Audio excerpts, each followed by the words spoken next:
Қайырлы күн баршаңызға, менің каналыма қош келдіңіздер.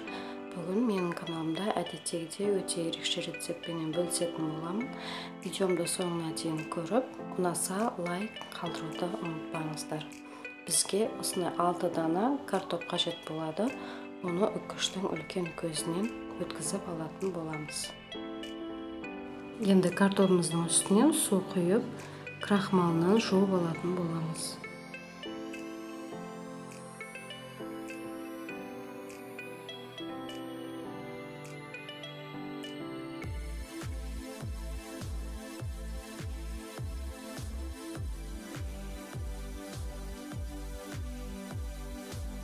Енді қолымызбен немесе ситоның көмегіменен картоптарымызды суынан бөлек сығып алатын боламыз.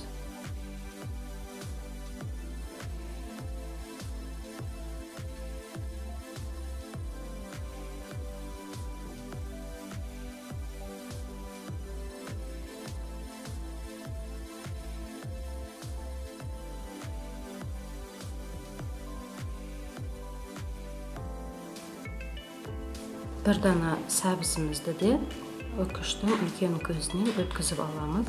Және де бізге бір дана пияз қажет, оны майдалап турап аламыз.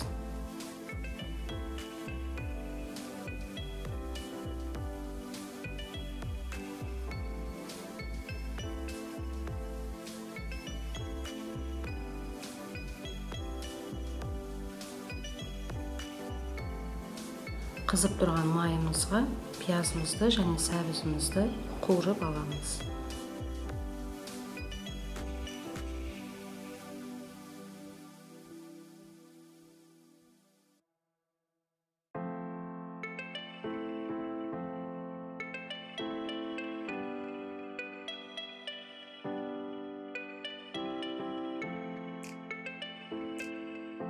Дәл осы рецептпенен жасап көруді барлығыңызға кеңес беремін. Өте керемет болып шығады. Достар, және менің каналыма тіркеліп, қоңырауша белгісін басып қойыңыздар.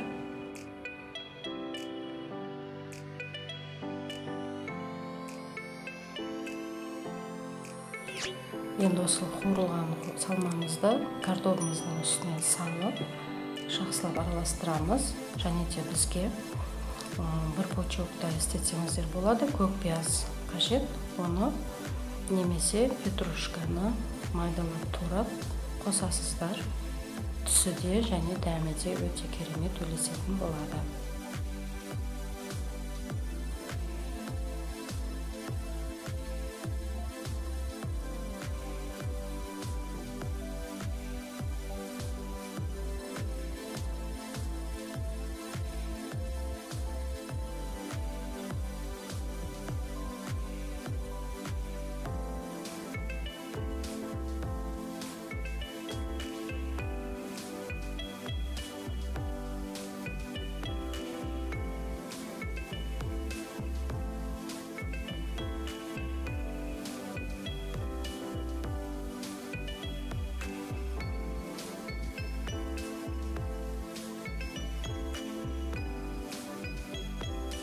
Енді сұйық массамызды дайындаймыз. Ол үшін бізге 3 жұмыртқа қажет. Жұмыртқамызды салып, тұз және қара бұрыш салдым. Және де аздап сүт құйып жақсылап араластырып аласыздар. Соңында ұнды қоюлығына қарай салып отырамыз.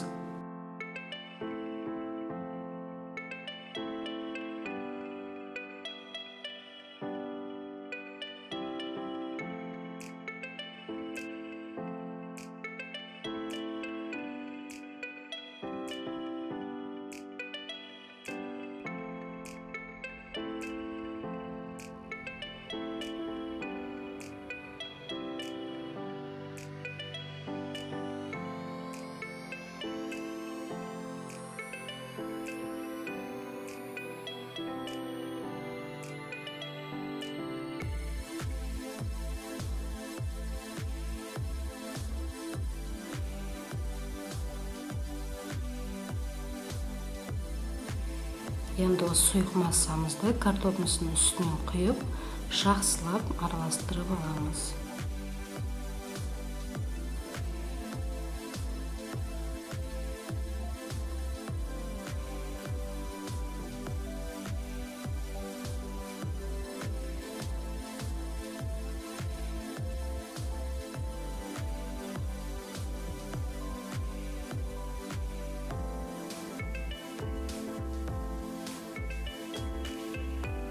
Енді пешіміздің табасына пергамент қағазын төсеп, оның үстінен май құйып, щеткаменен жақсылап бір тегістетіп жағып шығамыз.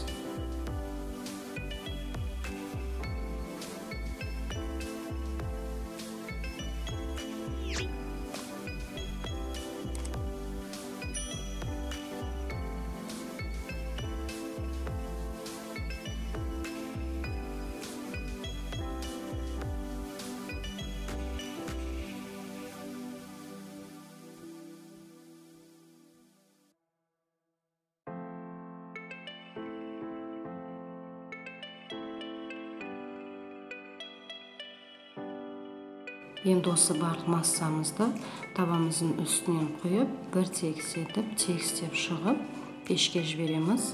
200 градуста 30 минуттың ішінде пісіп шығады. Әр пеш әрқалай болғандықтан өз пештеріңіздің градусын тоғылап қоясыздар.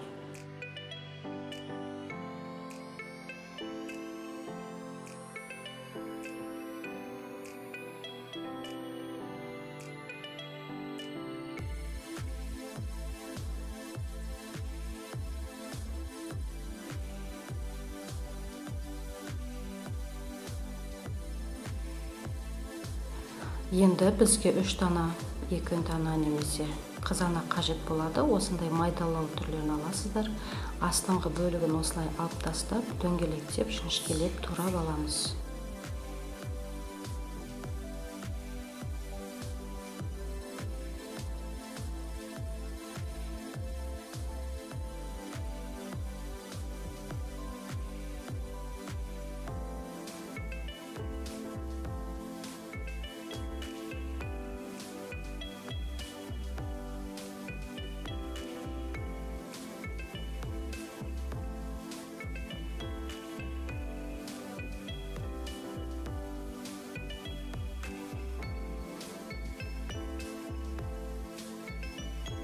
Енді сырымызды дайындаймыз. Оны да үккіштің майда көзінен жақсылап өткізіп аламыз.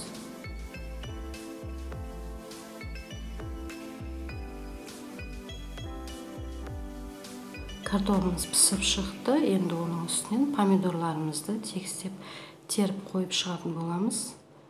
Өте керемет болып шығады. Осылай дайындап көріңіздер, міндетті түрде дәмі сочный болып шыққан помидорымыздың үстінен ендігіде сырымызды салып 10 минутқа пешке қойып аламыз.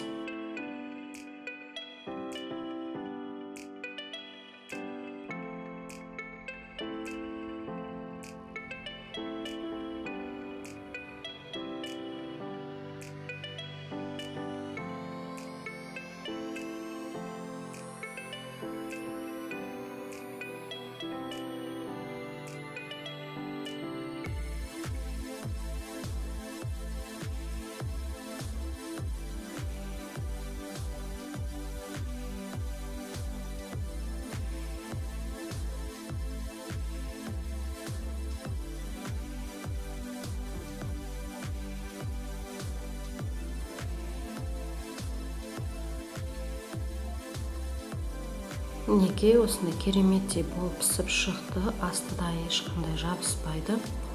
Иісі бүкіл үйді алып кетеді, керемет екен. Барлығыңызға жасап көруге кеңес беремін.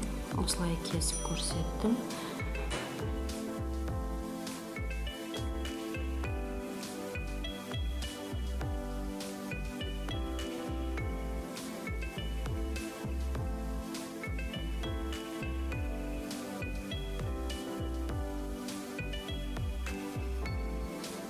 Бүкіл отбасыңызға ұнайтын және өте тойымды, көлемді болып шығатын пиццаның бір түрі.